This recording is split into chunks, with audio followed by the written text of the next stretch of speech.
அத்தியாயம் 31. புனித அன்னையாருடன் பேட்டி. பூஜிக்கத்தக்க அன்னையே, தீர்க்கதரிசியான தங்கள் கணவர் பெருமானால் நான் சிறுவயதில் தீட்சை அளிக்கப் பெற்றேன். அவர் என் பெற்றோர்களுக்கும் என் சொந்த குருவான ஸ்ரீ யுக்தேஸ்வருக்கும் குரு ஆவார். ஆதலால் புனிதமான தங்களுடைய வாழ்க்கையின் சில சம்பவங்களை கேட்டறியும் பேற்றை எனக்கு அளிப்பீர்களா? லாகிரி மகாசயரின் வாழ்க்கை துணைவியான ஸ்ரீமதி காஷிமோனியிடம் நான் கேட்டேன். காசியில் ஒரு குறுகிய காலத்திற்கு தங்க நேரிட்ட பொழுது நான் அந்த வணக்கத்திற்குரிய மாது சிரோமணியை சந்திக்க வேண்டுமென்ற என் வெகுநாளைய ஆவலை நிறைவேற்றிக் கொண்டேன். காசியின் கருடேஸ்வர் மொஹல்லா பகுதியிலிருந்த லாகிரி குடும்பத்தினருடைய வீட்டில் அவர் என்னை அன்புடன் வரவேற்றார். வயதாகிவிட்டிருந்த போதிலும் தாமரை போன்று மலர்ந்து ஆன்மீக மனத்தை பரப்பியவாறு இருந்தார். அவர் நடுத்தரமான உடல்வாகும், சிவந்த நிறமும், மெல்லிய கழுத்தும், பிரகாசமான கண்களும் கொண்டிருந்தார். மகனே, இங்கு உனக்கு நல்வரவு, மேல் மாடிக்கு வா. காஷிமோனி சிறிது காலத்திற்கு தன் கணவருடன் வசித்த ஒரு மிகச்சிறிய அறைக்கு என்னை அழைத்துச் சென்றார். அந்த இணையற்ற மகான் அருள் கூர்ந்து மன வாழ்க்கை எனும் மனித நாடகத்தை நடத்திய அந்த கோயிலை பார்ப்பதில் நான் பெருமையடைந்தேன். அந்த கனிவுள்ள பெண்மணி தன் பக்கத்தில் தலையணையுடன் இருந்த ஓர் ஆசனத்தை எனக்குச் சுட்டிக்காட்டினார். நான் என் கணவரின் தெய்வீகத்தன்மையை புரிந்து கொள்வதற்கு பல வருடங்களுக்கு முன்பு என்று அவர் தொடங்கினார். ஒரு நாள் இரவு இதே அறையில் நான் தத்ரூபமான கனவொன்று கண்டேன். மிக பிரகாசமான தேவதூதர்கள் கற்பனை செய்ய முடியாத அளவு அழகுடன் எனக்கு மேலே மிதந்தனர். அக்காட்சி மிக நிஜமானதாக இருந்ததினால் நான் உடனே எழுந்துவிட்டேன். அதிசயிக்கத்தக்க விதமாக அந்த அறை பிரகாசமான ஒளியால் சூழப்பட்டிருந்தது. என் கணவர் பத்மாசனத்தில் அறையின் மத்தியில் தேவதூதர்களால் சூழப்பட்டவராக அந்தரத்தில் மிதந்து கொண்டிருந்தார். அந்த தூதர்கள் மிகுந்த வணக்கத்துடன் அவரை கைகூப்பி தொழுதவாறு இருந்தனர். அளவு கடந்த பிரமிப்புடன் நான் இன்னமும் கனவு கண்டு கொண்டிருப்பதாகவே நம்பினேன். பெண்ணே, லாகிரி மகாசயர் கூறினார், நீ கனவு காணவில்லை. இனி என்றென்றைக்கும் உனது உறக்கத்தை விட்டொழி. அவர் மெதுவாக கீழே தரையில் இறங்கியதும் நான் அவரது பாதங்களில் விழுந்து வணங்கினேன். குருதேவா, நான் அழுதேன். நான் திரும்ப திரும்ப உங்கள் முன்பு வணங்குகிறேன். உங்களை என் கணவராக நினைத்ததற்காக என்னை மன்னிப்பீர்களா? தெய்வீக விழிப்பு பெற்ற ஒருவரின் பக்கத்தில் இருந்தும் நான் அஞ்ஞான உறக்கத்தில் இருந்ததை நினைத்து வெட்கத்தால் சாகிறேன். இந்த இரவிலிருந்து நீங்கள் என் கணவரில்லை, ஆனால் என் குரு. இந்த அற்பமான அடியாளை தங்கள் சிஷ்யையாக ஏற்றுக்கொள்வீர்களா? குரு என்னை மிருதுவாகத் தொட்டார். புனித ஆத்மாவே, எழுந்திரு, நீ ஏற்றுக்கொள்ளப்பட்டாய். அவர் அந்த தேவதூதர்களை சுட்டிக்காட்டினார். தயவு செய்து இப்புனித மகான்களையெல்லாம் ஒவ்வொருவராக வணங்கு. நான் அவர்கள் எல்லோரையும் பயபக்தியுடன் மண்டியிட்டு வணங்கிய பிறகு அந்த தேவதூத குரல்கள் புராதன வேத கோஷத்தைப் போல் ஒரு சேர ஒலித்தன. தெய்வீக புருஷனின் மனைவியே, நீ அருள் பெற்றவளாகிறாய். நாங்கள் உன்னை வணங்குகிறோம். அவர்கள் என் பாதங்களில் பணிந்தார்கள். அந்தோ, அவர்களுடைய கண் கூசுகிற ஒளி உருவங்கள் மறைந்தன. அறை இருண்டது. என் குரு கிரியா யோக தீட்சை பெறும்படி என்னிடம் கூறினார். நிச்சயமாக, நான் பதிலளித்தேன். இந்த அருளை என் வாழ்வில் முன்னமையே அடையாமல் இருந்ததைப் பற்றி நான் வருந்துகிறேன் என்றேன். காலம் பக்குவப்பட்டு வரவில்லை. லாகிரி மகாசயர் சமாதானமாக புன்னகைத்தார். உன் கர்ம வினையின் பெரும்பாகம் தீருவதற்காக நான் மௌனமாக உனக்கு உதவி வந்தேன். இப்பொழுது நீ விருப்பத்துடனும் தயாராகவும் உள்ளாய். அவர் என் நெற்றியைத் தொட்டார். ஏராளமாக சுழலும் ஒளி வட்டங்கள் தோன்றின. அப்பிரகாசம் படிப்படியாக பொன்னிற வளையத்துடனும் நடுவில் ஒரு வெண்ணிற 5 முக நட்சத்திரத்துடனும் கூடிய பல நிறம் காட்டும் நீல ஞானக் கண்ணாக உருவெடுத்தது. அந்த நட்சத்திரத்தின் மூலம் உன் உணர்வை எல்லையில்லா பரவெளியின் ராஜ்யத்தினுள் ஊடுருவிச் செலுத்து. என் குருவின் குரல் வெகு தூரத்திலிருந்து வரும் மிருதுவான சங்கீதம் போல புதிய ஸ்வரத்துடன் ஒலித்தது. என் ஆத்மாவின் கடற்கரையில் காட்சி மேல் காட்சி எனும் சமுத்திர அலையடித்தது. அந்த அற்புத கோலங்கள் கடைசியில் உருகி பேரானந்தக் கடலாக பரிணமித்தது. என்றும் பொங்கும் அருட்பரவச நிலையில் நான் என்னை இழந்தேன். பல மணி நேரங்களுக்குப் பிறகு நான் இந்த உலகின் நினைவை திரும்ப அடைந்ததும் என் குரு எனக்கு கிரியா யோக முறையை கற்பித்தார். அன்றைய இரவிலிருந்து லாகிரி மகாசயர் என் அறையில் மறுபடியும் உறங்கவே இல்லை. ஏன், அதற்குப் பிறகு அவர் தூங்கியதே இல்லை. அவர் கீழேயுள்ள முன் அறையில் இரவும் பகலும் தன் சிஷ்யர்களுடனேயே இருந்து வந்தார். அந்த சிறப்பு வாய்ந்த மாது மௌனமானார். அந்த தெய்வீக யோகியுடன் அவரது தனித்தன்மை பொருந்திய தொடர்பை உணர்ந்து முடிவாக நான் அவரைப் பற்றிய இன்னும் சில பழைய நினைவுகளைப் பற்றி கேட்கத் துணிந்தேன். மகனே, நீ பேராசைப்படுகிறாய். இருந்தாலும் உனக்கு இன்னொரு கதை சொல்லுகிறேன். அவர் சங்கோஜத்துடன் புன்னகைத்தார். என் குரு கணவருக்கு எதிராக நான் செய்த பாவம் ஒன்றை நான் ஒப்புக்கொள்கிறேன். எனக்கு உபதேசமான சில மாதங்களுக்குப் பிறகு நான் ஆதரவற்று அலட்சியம் செய்யப்படுவதாக உணரத் தொடங்கினேன். ஒரு நாள் காலை ஏதோ சாமானை எடுப்பதற்காக லாகிரி மகாசயர் இச்சிறிய அறைக்குள் நுழைந்தார். நான் அவசரமாக அவரை தொடர்ந்தேன். மாயையால் தாக்கப்பட்டு அவர் புண்படும் விதத்தில் நான் பேசினேன். நீங்கள் உங்கள் நேரம் முழுவதையும் சீடர்களுடன் கழிக்கிறீர்கள். உங்கள் மனைவி மக்களுக்காக நீங்கள் ஆற்ற வேண்டிய பொறுப்பு என்ன ஆயிற்று? குடும்பத்திற்காக அதிக பொருள் ஈட்டுவதில் நீங்கள் அக்கறை எடுத்துக் கொள்ளாததைக் கண்டு நான் வேதனைப்படுகிறேன். குருதேவர் ஒரு கணம் என்னை உற்று நோக்கினார். பிறகு அந்தோ, அவர் மறைந்து விட்டார். அச்சமும் திகிலும் அடைந்த நான் அவ்வறையின் ஒவ்வொரு பாகத்திலிருந்தும் எதிரொலிக்கும் ஒரு குரலை கேட்டேன். இதெல்லாம் ஒன்றுமே இல்லை. உனக்கு புரியவில்லையா? என்னைப் போல் ஒன்றுமே இல்லாதது உனக்கு எப்படி செல்வத்தை ஈட்டிக் கொடுக்க முடியும்?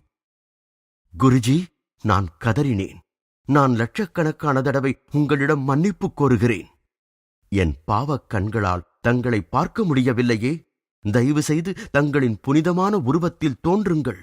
நான் இங்கே இருக்கிறேன். இந்த பதில் எனக்கு மேலிருந்து வந்தது.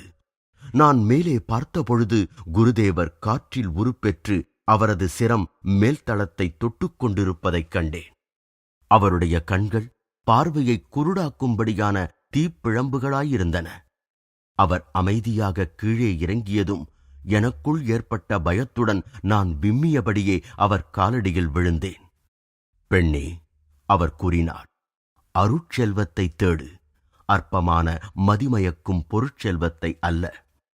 நீ உன்னுள்ளே இருக்கும் செல்வத்தை பெற்றுவிட்டால் வெளியிலிருந்து வரவேண்டியது எப்பொழுதும் தயாராக கிடைக்கும். அவர் தொடர்ந்தார், என் ஆன்மீக புத்திரர்களில் ஒருவன் உனக்கு வேண்டியதை ஏற்பாடு செய்வான். என் குருவின் வார்த்தைகள் இயற்கையாகவே பலித்தன. ஒரு சீடன் எங்கள் குடும்பத்திற்கு ஒரு பெரிய தொகையை விட்டுச் சென்றான். நான் அவருடைய அற்புதமான அனுபவங்களை என்னுடன் பகிர்ந்து கொண்டதற்காக காஷிமோனி அவர்களுக்கு நன்றி கூறினேன். மறுநாள் நான் அவர் வீட்டிற்கு திரும்பி அவரது புதல்வர்களான டின்கோரி மற்றும் துகோரி லாகிரியுடன் பல மணி நேரம் தத்துவார்த்தமாக கலந்து உரையாடி மகிழ்ந்தேன். இந்தியாவின் மகா யோகியினுடைய இவ்விரண்டு சத்புத்திரர்களும் அவருடைய உயர் லட்சிய அடிச்சுவடுகளையே நெருங்கி பின்பற்றி வந்தனர்.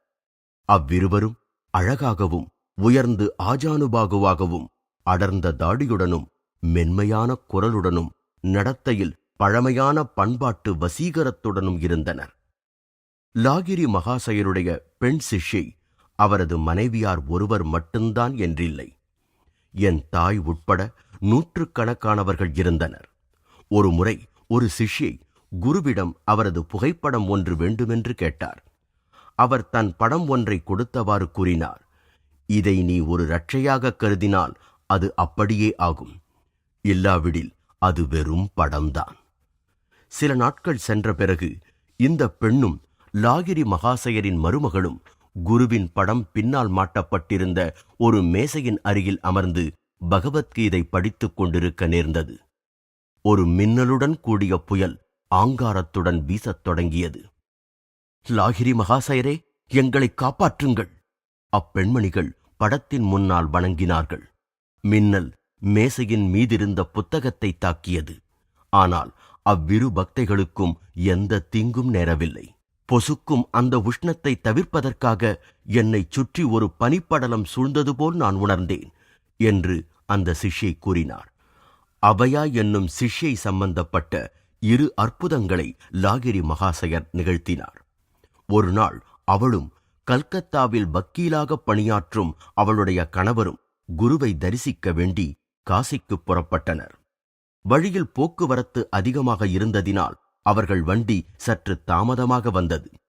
அவர்கள் கல்கத்தாவிலுள்ள ஹவுரா பிரதான ரயில் நிலையத்தை அடைந்த பொழுது காசி ரயில் புறப்படுவதற்காக ஒலிப்பதை கேட்க மட்டுமே முடிந்தது. அபயா டிக்கெட் அலுவலகத்தின் அருகில் மௌனமாக நின்றாள். லாகிரி மகாசயரே, அந்த ரயிலை நிறுத்துமாறு நான் உங்களை கெஞ்சி கேட்டுக்கொள்ளுகிறேன். உங்களை பார்ப்பதற்காகும் இன்னொரு நாள் தாமதத்தின் வேதனையை என்னால் சகித்துக் கொள்ள முடியாது என அவள் மௌனமாக பிரார்த்தனை செய்தாள். புறப்படத் தொடங்கிய வண்டியின் சக்கரங்கள் தொடர்ந்து வேகமாக சுழன்ற போதிலும் முன்னேறிச் செல்லவில்லை. வண்டியின் டிரைவரும் பிரயாணிகளும் இந்த அற்புதத்தைக் காண பிளாட்பாரத்தில் இறங்கினார்கள். ஓர் ஆங்கில ரயில் வண்டி காவலர் அபயாவையும் அவர் கணவரையும் அணுகினார். வழக்கத்திற்கு மாறாக அக்காப்பாளர் தன் சேவையை முன்வந்து அளித்தார். பாபு, அவர் கூறினார், என்னிடம் பணத்தை கொடுங்கள்.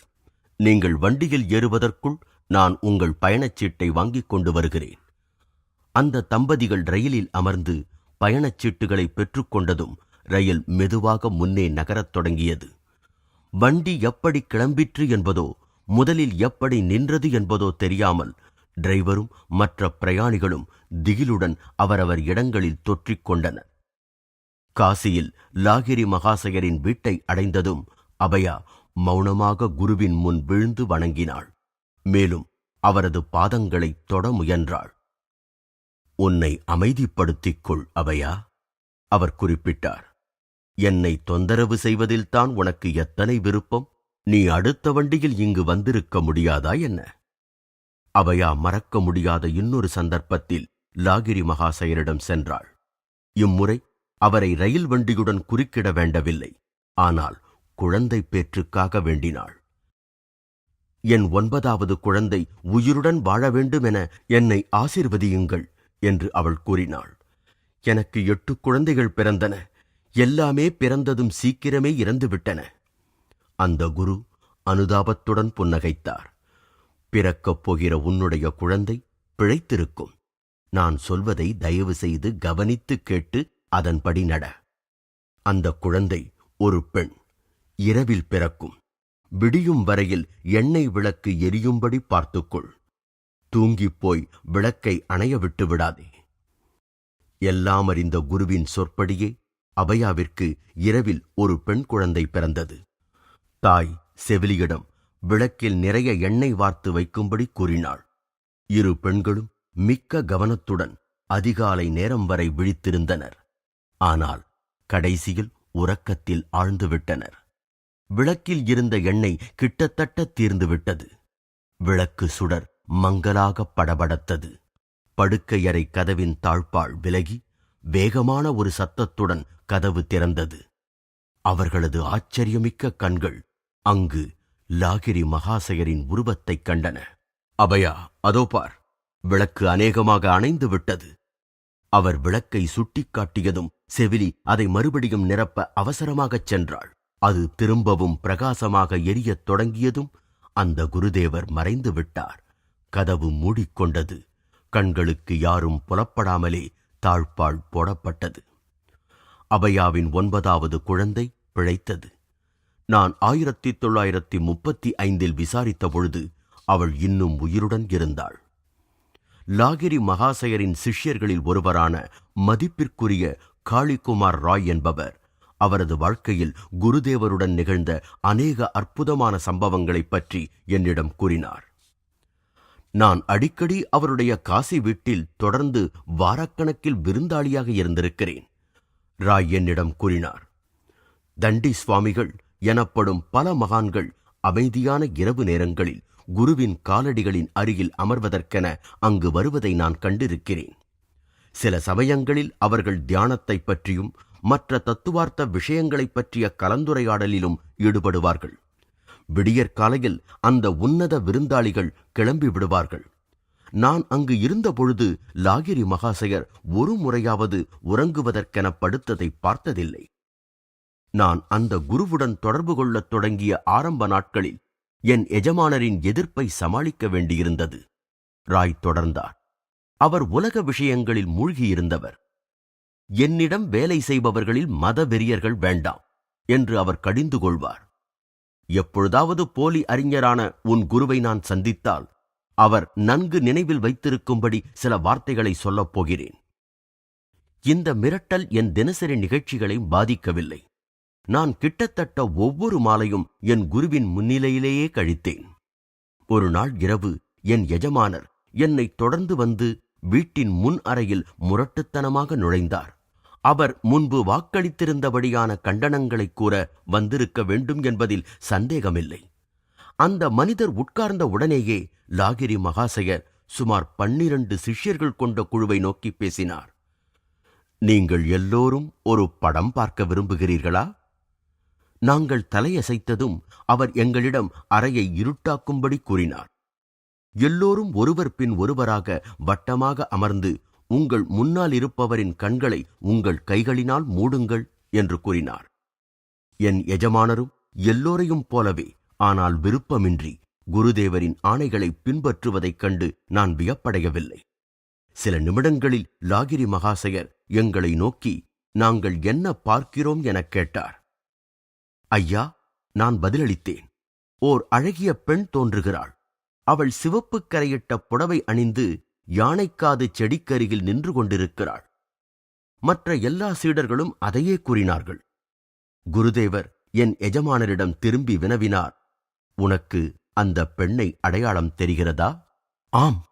அந்த மனிதர் உண்மையாகவே தன் சுபாவத்திற்கு புதியதான உணர்ச்சிகளுடன் தத்தளித்துக் கொண்டிருந்தார். எனக்கு நல்ல மனைவி இருந்த போதிலும் நான் முட்டாள்தனமாக அவளுக்காக என் பணத்தை செலவழித்துக் கொண்டிருக்கிறேன். இங்கு நான் வர காரணமாயிருந்த நோக்கத்தை நினைத்து நான் வெட்கமடைகிறேன். தாங்கள் என்னை மன்னித்து தங்கள் சீடனாக என்னை ஏற்றுக்கொள்வீர்களா? நீ 6 மாதங்களுக்கு நல்ல ஒழுக்கமான வாழ்க்கை நடத்தினால் நான் உன்னை ஏற்றுக்கொள்வேன். குரு தொடர்ந்தார். இல்லாவிடில் நான் உனக்கு தீட்சை கொடுக்க வேண்டியிருக்காது. 3 மாதங்களுக்கு என் எஜமானர் சபலத்திலிருந்து விலகியிருந்தார். பிறகு அவர் அந்த பெண்ணுடன் தன் பழைய தொடர்பை திரும்பவும் தொடர்ந்தார். 2 மாதங்களுக்குப் பிறகு அவர் இறந்துவிட்டார். இவ்வாறாக அம்மனிதருக்கு தீட்சை கிடைக்க வாய்ப்பில்லை என்பதை பற்றிய என் குருவின் மறைமுகமான தீர்க்க தரிசனத்தை நான் அறிந்து கொண்டேன். லாகிரி மகாசயருக்கு திரைலங்க சுவாமி என்ற புகழ்பெற்ற ஒரு நண்பர் உண்டு. அவர் 300 வயதிற்கு மேலானவர் என பெயர் பெற்றவர். அந்த 2 யோகிகளும் அடிக்கடி ஒன்றாக தியானத்தில் அமர்வது உண்டு. திரைலங்கருடைய திகைக்க வைக்கும் அற்புதங்கள் பற்றிய எந்த கதையிலும் உண்மையின் சாத்தியத்தை மறுக்கும் இந்துக்கள் வெகு சிலரே என்னும் அளவிற்கு அவருடைய கீர்த்தி பரவியிருந்தது. கிறிஸ்து இவ்வுலகிற்கு திரும்பி வந்து அவருடைய அற்புத சக்திகளை காண்பித்த வண்ணம் நியூயார்க் நகர வீதிகளில் நடந்தால் எவ்வளவு பயபக்தி உண்டாகுமோ அவ்வாறே பல வருடங்களுக்கு முன்னால் காசியின் ஜனசந்தடியுள்ள வீதிகளில் திரைலங்க சுவாமி நடந்து செல்லும் பொழுது ஏற்பட்டது. காலத்தின் தேய்வுகளுக்கு எதிராக இந்தியாவை ஒன்று சேர்த்த சித்தர்களில் அவரும் ஒருவர். அநேக சமயங்களில் இந்த சுவாமி மிக பயங்கரமான விஷத்தை குடித்தும் கூட எந்த கெடுதியும் அவருக்கு ஏற்பட்டதில்லை. ஆயிரக்கணக்கான மக்கள் இன்னும் உயிருடன் இருக்கும் சில பேர் உட்பட திரைலங்கர் கங்கையில் மிதப்பதைக் கண்டிருக்கிறார்கள். நாட்கணக்கில் அவர் நீரின் மேல் அமர்ந்திருப்பார் அல்லது அலைகளின் கீழேயே நீண்ட காலத்திற்கு மறைந்திருப்பார். மணிகர்ணிகா படித்துறையில் உஷ்ணத்தினால் கொதிக்கும் கற்பலகைகளின் மீது இந்த சுவாமியின் அசைவற்ற உடம்பு இரக்கமற்ற இந்திய வெயிலுக்கு தன்னை முழுவதுமாக வெளிப்படுத்திக் கொண்டு அமர்ந்திருப்பது ஒரு சாதாரணமான காட்சியாகும். இம்மாதிரியான அற்புத செயல்களினால் திரைலங்கர் மனிதர்களுக்கு மனித வாழ்க்கை பிராணவாயுவையோ அல்லது சில கட்டுப்பாடுகள் மற்றும் முன்னெச்சரிக்கைகளையோ சார்ந்து இருக்க வேண்டிய அவசியமில்லை என்று உணர்த்த விரும்பினார். அப்பெரிய மகான் நீருக்கடியில் இருந்தாரோ அல்லது மேலே இருந்தாரோ, அவரது உடல் பயங்கர சூரிய கதிர்களுக்கு சவால் விடுத்ததோ இல்லையோ, அவர் இறை உணர்வில் வாழ்ந்தார் என்பதை நிரூபித்துக் காட்டினார். மரணம் அவரை தொட முடியவில்லை. அந்த யோகி ஆத்மார்த்த விஷயங்களில் மட்டுமல்ல, உடலாலும் பெரியவர். அவருடைய எடை 300 பவுண்டை விட அதிகமாயிருந்தது. அவருடைய வாழ்வின் ஒவ்வொரு ஆண்டிற்கும் 1 பவுண்டு. அவர் மிக அபூர்வமாகவே உணவு உட்கொண்டதால் இப்புதிர் அதிகமாயிற்று. ஒரு மகான் தான் விரும்பினால் வழக்கமான ஆரோக்கிய விதிகளை சுலபமாக புறக்கணித்து விடுகிறார். அதன் சிறப்பு காரணம் பெரும்பாலும் அவருக்கு மட்டுமே தெரிந்த ஒரு சூட்சுமமாகும். இந்த பிரபஞ்ச மாயையின் கனவிலிருந்து விழித்தெழுந்தவர்களும், இந்த உலகம் இறைவனின் ஓர் எண்ணம் மட்டுமே என உணர்ந்துவிட்டவர்களுமாகிய உயர்ந்த மகான்கள் தங்கள் உடலானது ஆட்டுவிக்கப்படக்கூடிய சுருக்கப்பட்ட அல்லது உறைந்த சக்தியே ஆகும் என்பதை தெரிந்து கொண்டு அதை தங்கள் விருப்பப்படி செயல்படுத்த முடியும். இயற்பியல் விஞ்ஞானிகள் பொருள் என்பது உறைந்துள்ள சக்தியே தவிர வேறில்லை என்பதை இப்பொழுது உணர்ந்துள்ளார்கள். ஆனால் உள்ளொளி பெற்ற மகான்கள் பொருளை கட்டுப்படுத்தும் துறையில் கோட்பாட்டிலிருந்து அனுபவபூர்வமாக வெற்றி பெற்று விட்டிருக்கிறார்கள். திரைலங்கர் எப்பொழுதும் நிர்வாணமாகவே தான் இருந்தார். இதனால் மிக தொந்தரவுக்குள்ளான காசி போலீசார் அவரை திணறடிக்கும்படியான தொல்லை கொடுக்கும் ஒரு குழந்தையாகவே கருதினார்கள். அந்த இயற்கையான சுவாமி ஆதி நாளில் ஏடன் தோட்டத்தில் இருந்த ஆதாமைப் போல் தன் நிர்வாண தோற்றத்தை பற்றிய உணர்வே இல்லாமல் இருந்தார். இருந்தாலும் போலீசாருக்கு அதை பற்றிய உணர்வு நிறையவே இருந்ததினால் முறைமையற்று சுவாமியை சிறையில் அடைத்தனர். எல்லோருக்கும் ஒரே தர்ம சங்கடம் ஆகிவிட்டது. சீக்கிரமே அவருடைய பூதாகாரமான உடல் வழக்கமான நிர்வாண கோலத்துடன் சிறையின் கூரையின் மேல் முழுமையாக காணப்பட்டது. அவருடைய அறை மிகுந்த பத்திரமாக பூட்டியபடியே இருக்க அவர் தப்பிச் சென்ற முறை பற்றிய குறிப்பு யாருக்கும் புலப்படவில்லை.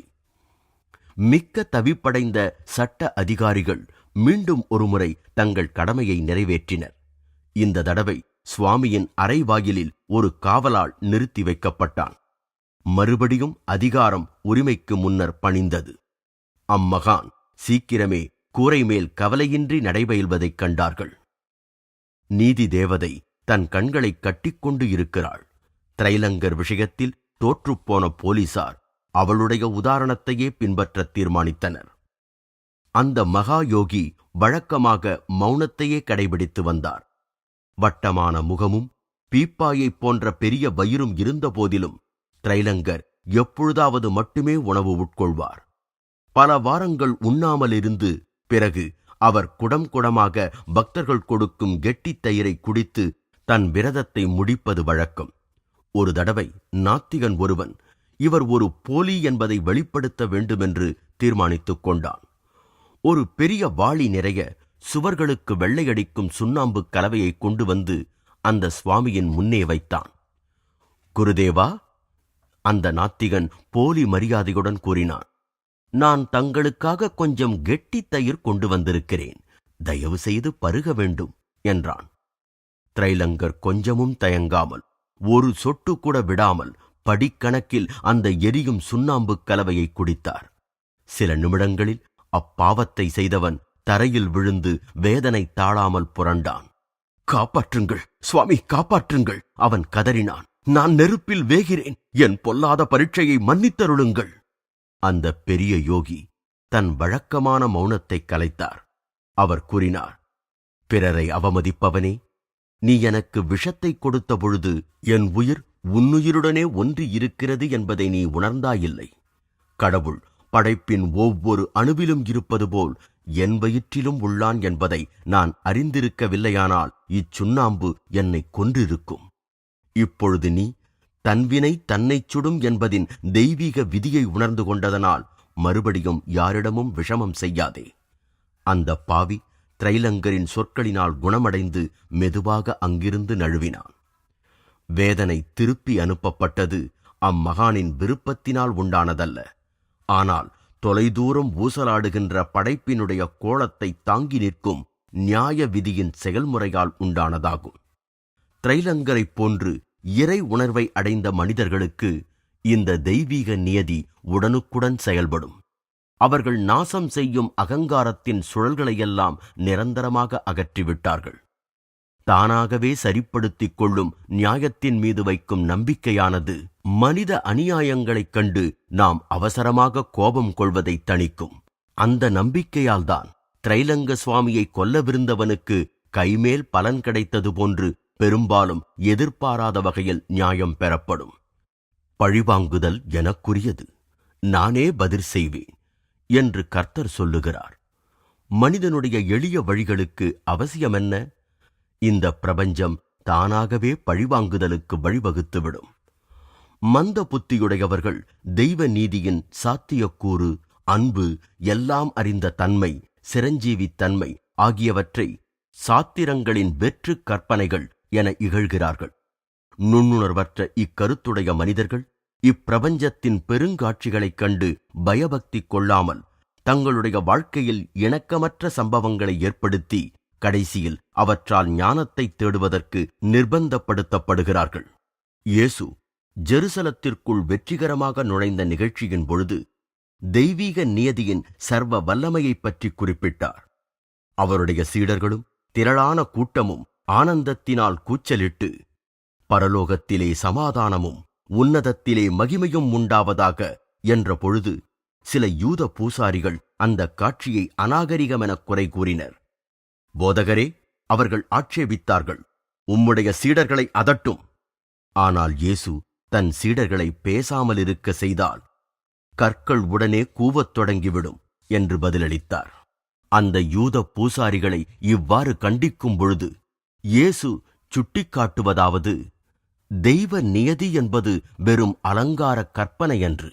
மேலும் அமைதியான மனிதன் அவனுடைய நாவே வேருடன் துண்டிக்கப்பட்டாலும் பேசும் திறமை அடைவான். படைப்பு என்னும் அஸ்திவார பாறையினால் அவனுக்கு பாதுகாப்பு கிடைக்கும். அதுதான் பிரபஞ்ச நியதியும் ஆகும். இயேசு கூறினார், அமைதியான மனிதர்களின் வாயை மூடவா பார்க்கிறீர்கள்? கடவுளின் குரலைக் கூட நெரித்துவிட நினைப்பீர்கள் போலும். அவர் புகழையும் யாதுமாகி நிற்கும் தன்மையையும் கற்கள் கூட கவி பாடுகின்றன. பரலோகத்தின் அமைதியை புகழ்ந்து மனிதர்கள் ஒன்று சேர்ந்து கொண்டாடக்கூடாதென்றா நீங்கள் சொல்லுகிறீர்கள்? இப்புவியில் போர் நிகழும்போதுதான் அவர்கள் திரளாக ஒன்று கூடி அவர்களுடைய ஒருமைத்தன்மையை வெளிப்படுத்த வேண்டும் என்று அறிவுரை கூறுவீர்கள் போலும். அப்படியானால், ஓ யூத பூசாரிகளே, உலகத்தின் அஸ்திவாரத்தையே கவிழ்க்க உங்களுடைய ஏற்பாடுகளை தயார் செய்து கொள்ளுங்கள். ஏனெனில் பண்புள்ள மனிதர்கள் மற்றும் கற்கள் அல்லது மண், நீர், நெருப்பு மற்றும் வாயு ஆகியன எல்லாம் உங்களுக்கு எதிராக படைப்பில் உள்ள தெய்வீக இணக்கத்திற்கு சாட்சியம் கூற எழும். கிறிஸ்துவை போன்றதொரு யோகியாகிய திரைலங்கரின் அருள் பார்வை ஒரு தடவை என் தாய்மாமாவின் மீது பட்டது. ஒரு நாள் காலை மாமா அந்த மகானை காசியிலுள்ள ஒரு படித்துறையில் பக்தர்கள் கூட்டத்தின் நடுவில் கண்டார்.